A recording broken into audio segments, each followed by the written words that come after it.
நம்ம இன்னைக்கு எதை பற்றி பார்க்க போகிறோன்னா வெர்ஜின் ரிவர் சீசன் 1 அதில் 6th எபிசோட் தான் பார்க்க போகிறோம்.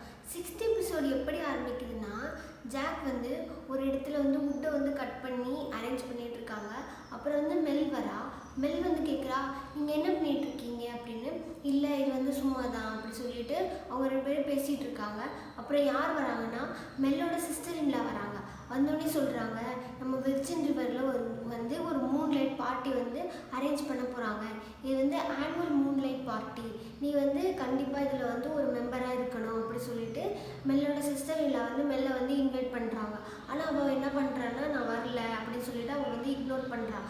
நான் வந்து இந்த பார்ட்டிக்கு வரல, ஏன்னா நான் வந்து இப்போ தான் வெர்ஜின் ரிவருக்கு வந்திருக்கேன், ஏன்னா நான் உங்கள் ஃபேமிலியாக இன்னும் ஆகவே இல்லை வெர்ஜின் ரிவரில் அப்படி சொல்லிட்டு உடனே மெல்லோட சிஸ்டர் இல்லை சொல்கிறாங்க, இல்லை நீ இப்போ வந்து வெர்ஜின் ரிவரோட ஒரு ஃபேமிலியோட மெம்பர் ஆகிட்ட அப்படி சொன்னோடனே ஓகே நான் வரதுக்கு ட்ரை பண்ணுறேன் அப்படி சொல்லிட்டு அவள் யோசிச்சுட்டு இருப்பாள். அப்போ யார் வராங்கன்னா, மெல்லோட சிஸ்டர் இன்லா அப்ராடில் இருந்தாங்கல்ல, அவங்க பேர் வந்து ஜோயி வந்து சடனாக வருவாங்க.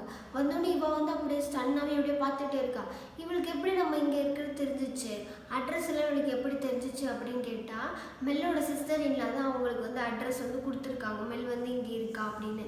ஆக்சுவலாக அவங்க சொல்லவே இல்லை, இவள்கிட்ட இன்ஃபார்ம் பண்ணவே இல்லை உங்கள் அக்கா வந்து வராங்க அப்படின்னு சொல்லிட்டு. அவள் வந்து அப்படியே சர்ப்ரைஸ் என்ட்ரி கொடுக்குறா இவளுக்கு. அதுக்கப்புறம் இவள் வந்து பார்த்தோன்னே ஹாப்பி ஆகிடுறா. அதுக்கப்புறம் இவள் சொல்கிறா, ஓகே நான் இவளை வீட்டுக்கு கூட்டிகிட்டு போகிறேன் ரெஸ்ட் எடுக்கிறதுக்காக அப்படி சொல்லிட்டு 2 பேரும் நடந்து போயிட்டுருக்கான், ஜோயும் மெல்லும். அப்போ அவள் கேட்குறா, நீ இங்கே என்ன பண்ணுற அப்படின்னு கேட்டோடனே மெல் கேட்குறா. உடனே அவள் சொல்கிறா, நீ என்ன ஃபன் பண்ணிகிட்டு இருக்கியா, நான் வந்து உன்னை பார்க்க தான் வந்திருக்கேன், என்னோட பர்த்டே வந்து உன்னோட செலிப்ரேட் பண்ண வந்திருக்கேன் அப்படி சொல்லுவாள். உடனே ஓகே அப்படி சொல்லிட்டு 2 பேரும் வீட்டுக்கு போவாங்க. ரூம் போனோடனே என்ன ஆகும்னா, 2 பேரும் சின்ன வயசில் நடந்ததெல்லாம் ஷேர் பண்ணதுக்கு அப்புறமா 2 பேருக்குள்ளே ஒரு டிஸ்கஷன் நடந்துகிட்டு இருக்கும். என்ன நடக்கும்னா, நீ எதுக்கு இங்கே இருக்க, நீ வந்து வந்துடு, இங்கே நீ தனியாக தானே இருக்க அப்படி சொன்னோடனே.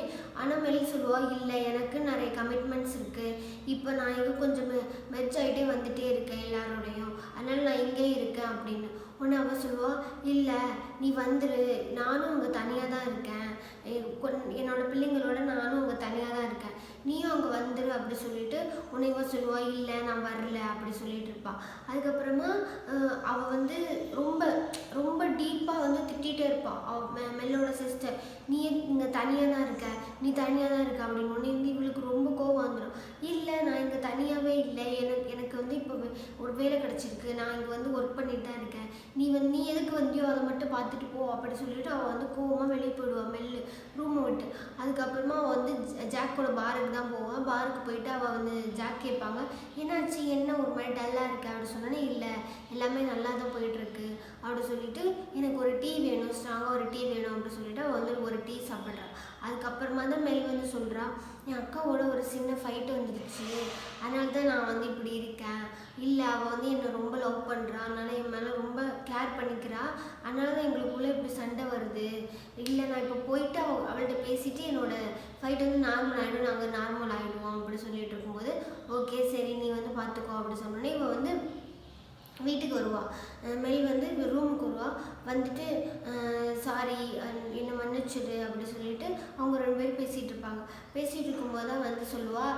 அதுக்கப்புறமா என்ன ஆகும்னா, பெல்லே வந்து அந்த பார்ட்டிக்கு போகிறதுக்காக யோசிப்பாள், எப்படி போகிறது, நான் எப்படி போகிறது அப்படி சொல்லி யோசிச்சுட்டு இருக்கும்போது, ஆனால் ஜோய் இருக்காள் அவளோட சிஸ்டர், அவள் நேத்தான் வந்திருப்பாளே, அவள் சொல்லுவாள், இல்லை நம்ம பார்ட்டிக்கு போகலாம், போய் ஃபன் பண்ணலாம், பாரில் தானே, நான் எதுவும் ஒன்றுமே பண்ண மாட்டேன், ஏன்னா அவங்க அப்ராடில் இருக்கிறனால அவங்க வந்து ட்ரிங்க் பண்ணிட்டு, ஏன்னா இங்கே இது வந்து சின்ன வில்லேஜ் தானே, அவங்க வந்து இவங்க பிஹேவியரும் அவங்க பிஹேவியரும் ஒரே மாதிரி இருக்காதுல்ல, அதுக்காக மெல் வந்து யோசிப்பாள், நீ வந்து வர வேணாம், நம்ம இங்கே இருந்துடலாம் அப்படின்னு.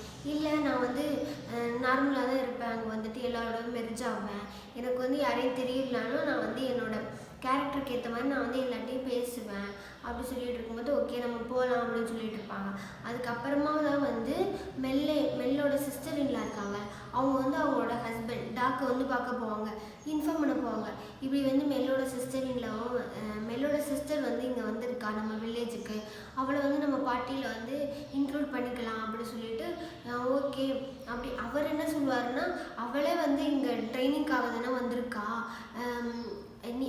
அவள் சிஸ்டரும் எதுக்கு வரணும் அப்படி சொல்லிட்டு, இல்லை அவள் வந்து நம்ம ஊருக்கு வந்திருக்கா, நம்ம எல்லாம் பார்த்துப்போம் அப்படி சொல்லிட்டு தானே அவங்க அக்கா வந்து நம்ம ஊருக்கு வந்திருக்காங்க, நீ ஏன் இப்படி சொல்கிற அப்படி சொல்லிட்டு இருக்கும்போது ஓகே நம்ம பாட்டிக்கு வரட்டும் அப்படின்னு சொல்லிட்டு அவங்களும் வந்து பெர்மிஷன் கொடுத்துருவாங்க.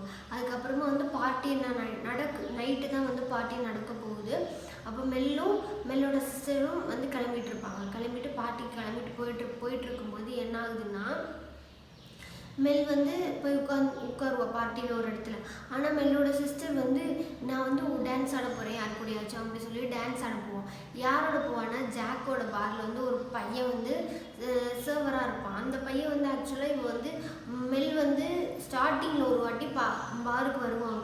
அப்போவே இவன் வந்து அவளை பார்த்தோன்னே ஒரு மாதிரி அப்படியே ஒரு பொண்ணை வந்து பார்த்துட்டே இருப்பாங்கல்ல, அதே மாதிரி அந்த பையன் வந்து இவளோட சிஸ்டரை வந்து பார்த்துட்டே இருக்கும்போது அவளோட லக்கேஜ் எடுத்து நான் வீட்டுக்கு கொண்டு வைக்கிறேன் அப்படி சொல்லுவாங்க. உடனே மெல் சொல்லுவாள் இல்லை நாங்கள் பார்த்துக்குறோம் அப்படின்னு சொன்னோன்னே இல்லை நான் பார்த்துக்கிறேன் அப்படின்னு சொல்லிட்டு மெல்லோட சிஸ்டரோட லக்கேஜை வந்து அந்த பையன் வந்து எடுத்துகிட்டு போவான்.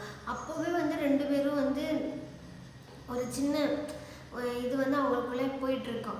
அதுக்கப்புறமா அந்த பாரில் என்ன ஆகும்னா, அந்த பையன் வந்து மெல்லோட சிஸ்டரின்லாவை வந்து என்னோட டான்ஸ் ஆட வரியா அப்படி சொல்லிட்டு 2 பேரும் வந்து டான்ஸ் ஆடுறதுக்காக போவாங்க. 2 பேரும் டான்ஸ் ஆடிட்டு இருக்கும்போது மெல் சொல்லுவா போதும் நீ வா அப்படி சொல்லிட்டு, இல்லை நான் வந்து அவனோட டான்ஸ் ஆடிட்டு வரேன், அவன் வந்து ரொம்ப ஸ்வீட்டாக பேசுகிறான் அப்படி சொல்லிட்டு அவனோட டான்ஸ் பண்ணிகிட்டே இருப்பான் அந்த பொண்ணு மெல்லோட சிஸ்டர். அதுக்கப்புறமா தான் வந்து எல்லாரும் டான்ஸ் பண்ணுவாங்க. ஒவ்வொரு பேராக டான்ஸ் பண்ணிட்டு இருப்பாங்க. ஃபஸ்ட்டு டாக்கும் வேற ஒரு பொண்ணும், டாக்கும் அப்புறம் ஒய்ஃபும், அப்புறம் வந்து மெல்லும் டாக்கும் டான்ஸ் ஆடுவாங்க. அதுக்கப்புறம் மெல்லும் ஜாக்கும் டான்ஸ் ஆடுவாங்க. அப்புறம் என்ன ஆகும்னா ஜாக்கோட கேர்ள் ஃப்ரெண்ட் வருவாங்க. அவங்க 2 பேரும் டான்ஸ் ஆடிட்டு இருப்பாங்க.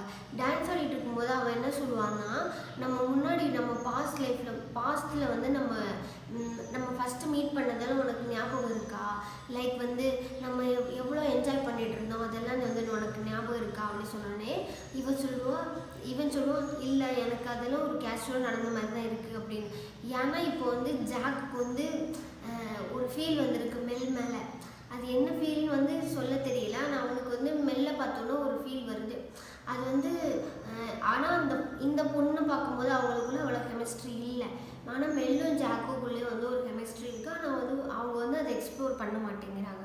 உடனே மெல் வந்து அப்படியே பார்த்துட்டே இருப்பாள். மெல்லுக்கு வந்து ஜாக் வந்து இந்த பொண்ணோட டான்ஸ் ஆடிட்டு இருக்கும்போது ஒரு மாதிரி பார்த்துட்டே இருப்பாள். அதுக்கப்புறமா தான் வந்து நானே வந்து ஓகே இவங்க 2 பேருக்குள்ளே ஏதோ இருக்குது அப்படின்னு வந்து தெரிஞ்சுக்கிட்டேன். அதே மாதிரி டாக்கும் அப்படி தான்.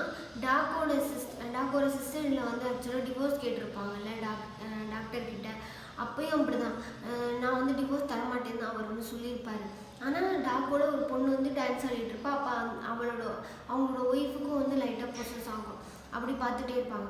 அதுக்கப்புறம் தான் வந்து ஜாக் சொல்லுவான் எனக்கு வந்து ஒரு கேஷுவலான ஒரு ஃபீலிங் தான் இருக்கும் மேலே, எனக்கு வந்து எந்த ஒரு இதுவுமே இல்லை அப்படின்னு சொல்லிட்டு இப்போ சொல்லுவாள் நான் வந்து உன்னை ரொம்ப லவ் பண்ணுறேன், நீ தான் என்னோட ஃபேமிலி, மேரேஜ் ஆனதுக்கப்புறம் நம்ம வந்து 2 பேரும் சேர்ந்துருக்கலாம் நீ தானே சொன்ன, இப்போ ஏன் இப்படி பண்ணுற அப்படி சொல்லிட்டு அந்த பொண்ணு வந்து அந்த இடத்த விட்டு போயிடுவான். அதுக்கப்புறமா என்ன ஆகும்னா அந்த ஜாக்கோட சிஸ்டரும் அந்த பாரில் வேலை பார்க்குறவனும் ரொம்ப ட்ரிங்க் பண்ணிட்டு ரொம்ப டான்ஸ் ஆடிட்டு அந்த இடத்த வந்து ரொம்ப இது பண்ணிட்டு இருப்பாங்க. உடனே மெல் சொல்லுவான் ஓகே போதும் ஏன்னா நீ வந்து வீட்டுக்கு வந்துடு நம்ம வீட்டுக்கு போகலாம் அப்படின்னு. உடனே அந்த பையன் சொல்லுவான் வேணாம் அவள் வந்து என் வீட்டுக்கு வரதா இருக்கா, நீங்கள் எதுக்கு இப்படி பண்ணுறீங்க அப்படின்னு. ஜாக் சொல்லுவான் அவளுக்கு வந்து கல்யாணம் ஆகிடுச்சு நீ வந்து அவளை விடு அப்படி சொல்லிட்டு. அவன் வந்து விடவே மாட்டான். நம்ம வந்து மறுபடியும் அவங்க 2 பேரும் மறுபடியும் டான்ஸ் ஆடிட்டு இருப்பாங்க. மெல்லும் ஜாக்கும் வந்துடுவாங்க.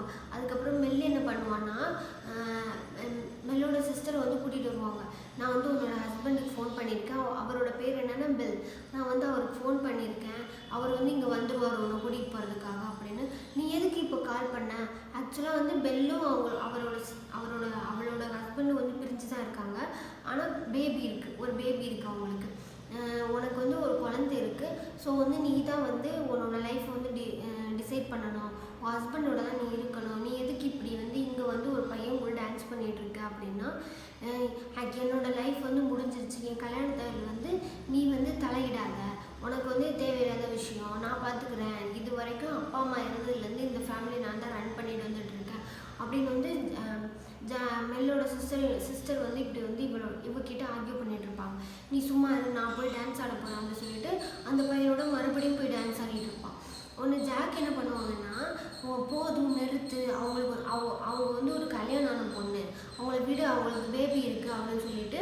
ஆனால் இவன் விடவே மாட்டான். ஏன் மெல்லுக்கு தானே கல்யாணம் ஆகிருக்கு, நீ வந்து இதை வந்து உன்னால் வந்து இதை நிறுத்தவே முடியாது அப்படின்னு சொல்லுவான். உடனே தான் மெல் என்ன பண்ணுவான்னா, நான் வந்து ஒரு இண்டிபெண்ட், நான் வந்து தனியாக தான் இருக்கேன், நீ வந்து எதுக்கு என்ன சொல்கிற அப்படின்னு சொன்னோடனே மெல் இவங்க இருக்காங்க ஜாக் வந்து அந்த பையனை வந்து அப்படியே கன்னத்தில் ஒரு அடியை போடுவார். உடனே அவன் அப்படியே கீழே விழுந்துருவான். விழுந்தோடனே எல்லோரும் ஷாக்காகவே பார்த்துட்டே இருப்பாங்க. அப்புறம் வந்து மெல் வந்து அவளோட சிஸ்டரை கூட்டிகிட்டு வீட்டுக்கு போயிடுவாங்க. இவன் வந்து அப்படியே கீழே படுத்திருப்பான். ஜாக் வந்து அப்படியே பார்த்துட்டே இருப்பார். அதோட வந்து 6th எபிசோட முடிச்சிடறாங்க. 5th எபிசோடில் என்ன நடக்குது, உண்மையிலே வந்து அவங்க மெல்லோட சிஸ்டரோட ஹஸ்பண்ட் வந்து எங்கே இருக்காங்க, இல்லை அதுக்கப்புறம் இவங்க லைஃப்பில் என்னெல்லாம் மூவ் ஆன் பண்ணிட்டு வந்துட்டு இருக்காங்க அப்படி சொல்லி பார்க்கலாம்.